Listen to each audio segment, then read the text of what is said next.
If the Miami Heat are going to make a deep playoff run, they're going to need the best possible version of Jimmy Butler. That's something the team desperately missed in last year's postseason disappointing run. Jimmy, well, he's had an up and down season thus far, and certainly was playing at a high level toward the latter portion of the regular season. In my opinion, if he can continue this success all the way through the postseason, the Heat will be in great shape.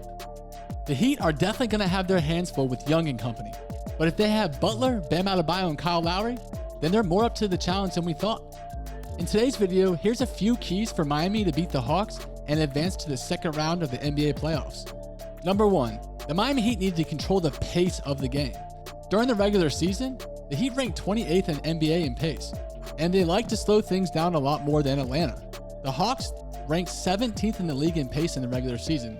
Let's talk about why it's really important that Miami Heat dictate the pace of games in this series. Well, the Hawks, they have the number 2 offensive rating in the NBA, which is a solid match for the Miami's defense, number 4. So since the Heat are more deliberate in their offense than the Hawks, it's going to benefit the team to avoid a track meet and trade shots with the Hawks. Atlanta can definitely match up their outside shooting with the Miami Heat sharpshooters like Duncan Robinson, Tyler Hero, and Max Strus.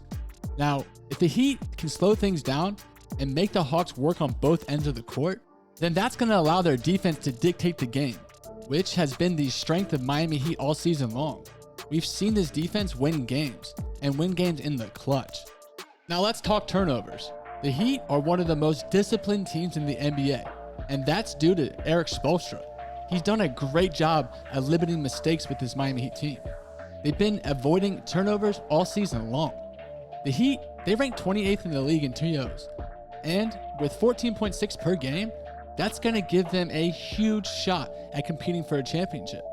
The Hawks, they are the best team at avoiding turnovers as well. They average just 11.9. That's 3 less than the Heat. And if we know playoff basketball, possessions come at a premium.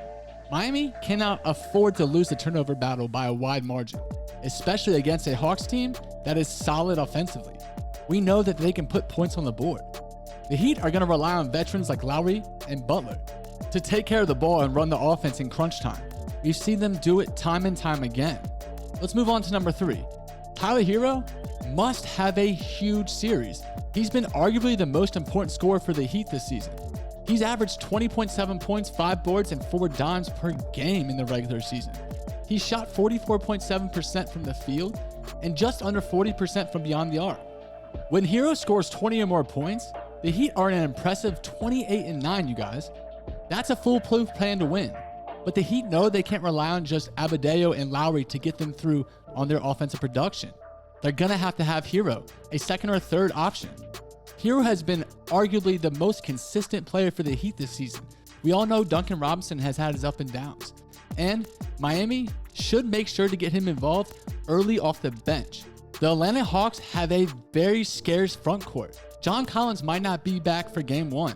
Clint Capella, he's out with an injury. They're going to have to attack that front court. With Hero, Lowry, and Butler, they need to drive in the paint and get their buckets early. Miami's going to have an advantage down low when Adebayo is in the game. And the team needs to test how healthy Collins really is by attacking him early in this series.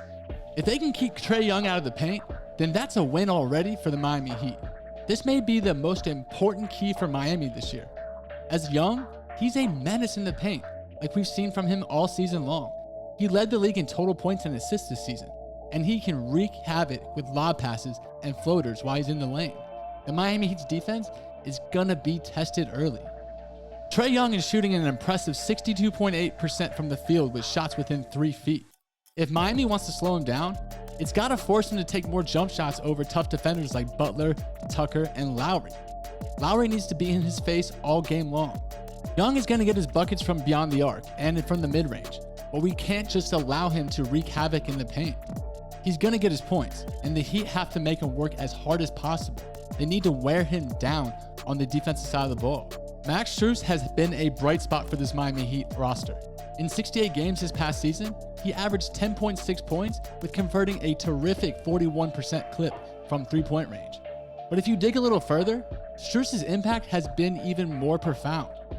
The fickle nature of this season, the Miami Heat have had a heavily rotating roster, meaning the number of players that have had the chance to step up at different stages of the season has been a lot.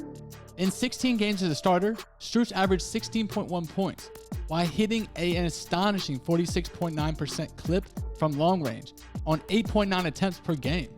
When Strus has been in the starting lineup, the Miami Heat are 14-2, and since he replaced Duncan Robinson in the starting five, the Heat went on a 6-game winning streak at the end of the season. While starting a game is important, finishing a game as a productive player, I believe, is just as equally important. Strus has excelled in the final quarter of games this year.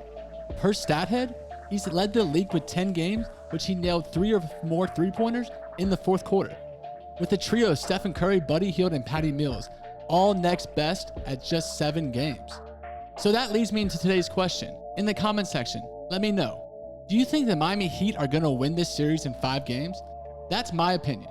I believe the Miami Heat are going to take care of business. Their defense is going to stifle the Atlanta Hawks offense, and the front court of the Atlanta Hawks just won't be able to compete with the offensive onslaught the Miami Heat are going to bring to them.